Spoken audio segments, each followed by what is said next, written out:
Breaking economic news, housing starts and unemployment claims. Weekly jobless claims fell 11,000 to 264,000 in the September 12 week. Current labor market conditions are picture perfect. The jobs market, the demand for help at companies could not be any tighter. Full employment. We aren't sure what Federal Reserve policymakers have in mind for us today at 2 p.m. New York time, but the labor market is normal. The Greenspan Fed started raising rates with wages at this level, not once but twice. They did not see 2% wage increases as too low. The number of part-timers wanting full-time work is due mostly to changing hiring practices on demand style at many companies. Those working part-time wanting full-time and blaming it on a weak economy have fallen precipitously since the recession ended. This is not a weak economy with 17 million car sales each of the last 4 months.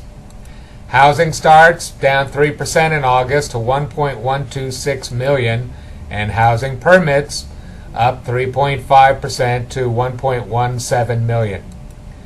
Housing starts were a little above 2 million in 2005, the last full year of the housing bubble construction boom anyway.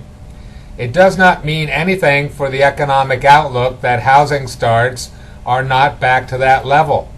And the Fed does not need to be cautious with hiking rates here, fearing that they could pull the rug out from under the housing recovery. Home builders are building again. Single-family housing starts have had the best 2-month figures since the recession ended. 762,000 in July and 739,000 in August.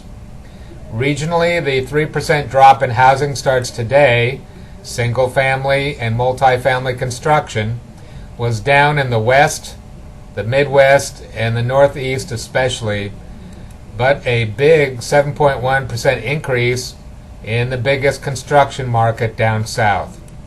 53% of all starts are in the South. Nice place for the baby boomers to retire. Net, the economy is doing just fine, thank you, with the latest data on housing starts and unemployment claims. If the Fed broadened their criteria for economic success a little beyond some of these minor labor market stats and trying to pump up the volume on inflation, they would see that the broader economy, business conditions are actually quite robust.